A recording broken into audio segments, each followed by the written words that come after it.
Hi friends, welcome to Gentalk channel. இன்றைக்கி நம்ம என்ன பார்க்க போகிறோம் அப்படின்னா கீரை வடை பார்க்க போகிறோம். அதுக்கு நீங்கள் என்னெல்லாம் எடுத்துருக்கோம் அப்படின்னா வெங்காயம் எடுத்துருக்கோம், உப்பு, ஓமம், ஜீரகம், மிளகாய், அடுத்து கீரை. உங்களுக்கு எந்த கீரை பிடிச்சிருக்கோ நீங்கள் அந்த கீரை யூஸ் பண்ணிக்கலாம். இன்றைக்கி நம்ம பாலக்கீரை எடுத்துருக்கோம். பாலக்கீரையை நல்லா கட் பண்ணி எடுத்துக்கோங்க.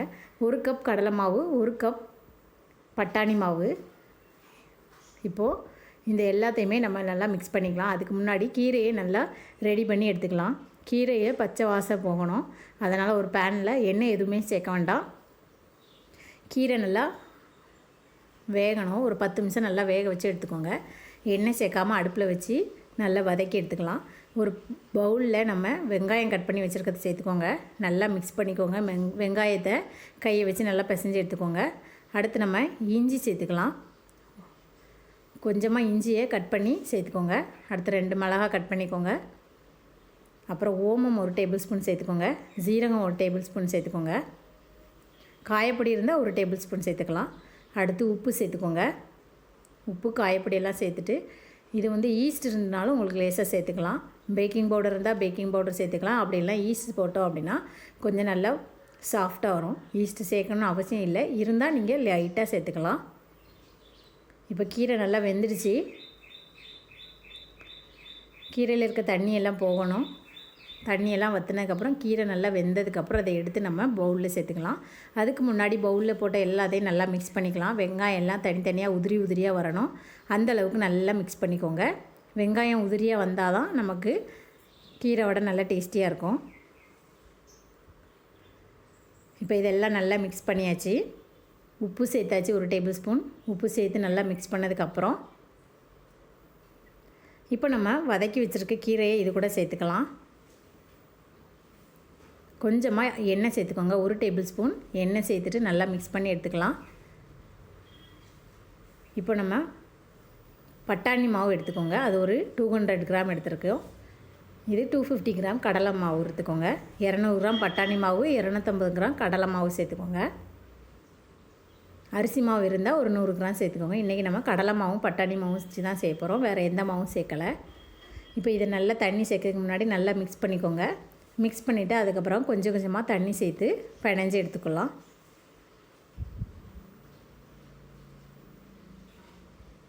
இதை இப்போ நல்லா மிக்ஸ் பண்ணி எடுத்தாச்சு. இப்போ நம்ம தண்ணி சேர்த்துக்கலாம். கையில் இருக்கிற எண்ணெய் பசையெல்லாம் போகிற அளவுக்கு நல்லா வதக்கிக்கோங்க.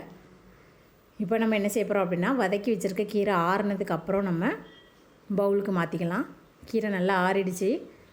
இப்போ இதை அப்படியே பவுலில் சேர்த்துக்கோங்க. சேர்த்துட்டு இதை நல்லா மிக்ஸ் பண்ணிக்கலாம். சூடாக இருந்துச்சுன்னா ஸ்பூன் யூஸ் பண்ணிக்கோங்க.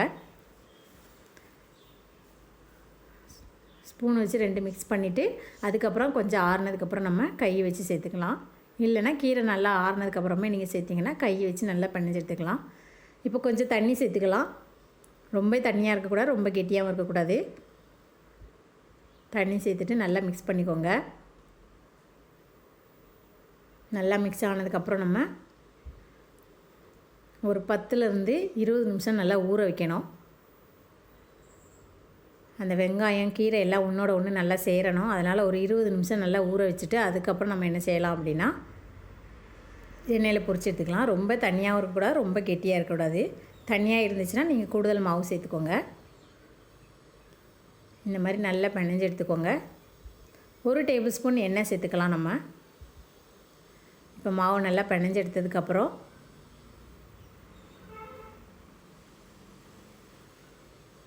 ஒரு 10லேருந்து 20 நிமிஷம் நல்லா ஊற வைக்கணும். இப்போ மாவு ரெடி ஆகிடுச்சு பாருங்கள். இந்த மாதிரி ரொம்ப கெட்டியாகவும் இருக்கக்கூடாது, ரொம்ப தண்ணியாகவும் இருக்கக்கூடாது. இந்த மாதிரி நம்ம எடுத்து போடுறப்ப நமக்கு நல்லா ஈஸியாக இருக்கணும். அந்த மாதிரி எடுத்துக்கோங்க. இதை ஒரு பால் ஷேப்புக்கு நல்லா உருட்டி வச்சுக்கலாம். பால் ஷேப்புக்கு உருட்டிட்டு அதுக்கப்புறம் உங்களுக்கு என்ன ஷேப் வேணுமோ நீங்கள் அந்த மாதிரி போட்டு எடுத்துக்கலாம். இன்றைக்கி நம்ம ரவுண்ட் ஷேப்பில் நம்ம ரெடி பண்ண போகிறோம்.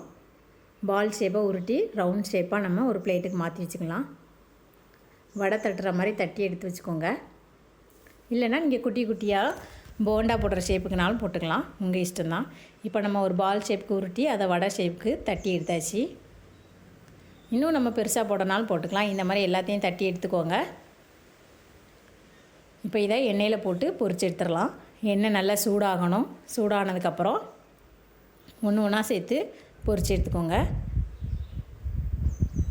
இப்போ எண்ணெய் சூடாயிடுச்சு, நம்ம எண்ணெயில் போட்டாச்சு. நல்லா மீதி இருக்கிற எல்லாத்தையும் ஒன்று ஒன்றா சேர்த்துக்கலாம். இந்த மாதிரி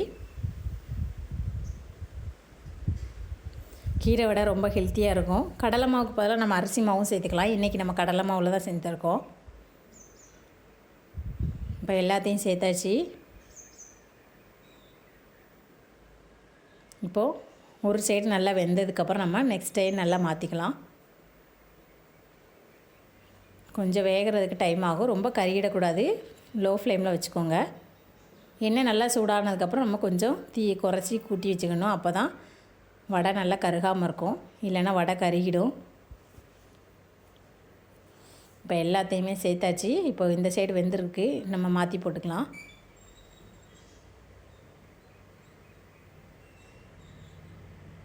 இந்த மாதிரி எல்லாத்தையும் மாற்றி போட்டு எடுத்துக்கோங்க.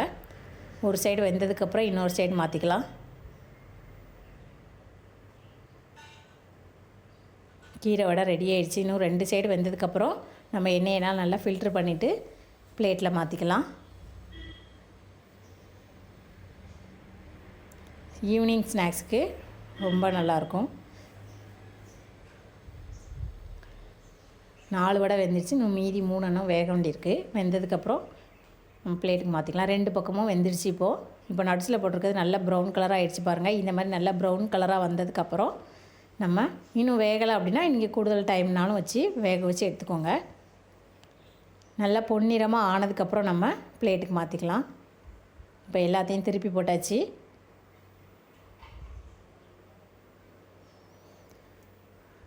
ஒரு 4 வடை நல்லா ப்ரௌன் கலரில் ஆகிடுச்சு. மீதி 3 இன்னும் கொஞ்சம் டைம் ஆகும் போல். அது வெந்ததுக்கப்புறம் நம்ம பிளேட்டுக்கு மாற்றிக்கலாம். இப்போ எல்லா வடையும் நல்லா வெந்துடுச்சு. இப்போது எண்ணெயெல்லாம் ஃபில்ட்ரு பண்ணிவிட்டு நம்ம ஒரு பிளேட்டுக்கு மாற்றியாச்சு. பாருங்கள், சுவையான மற்றும் ஆரோக்கியமான கீரை வடை ரெடி ஆயிடுச்சு. நீங்களும் ட்ரை பண்ணி பாருங்கள்.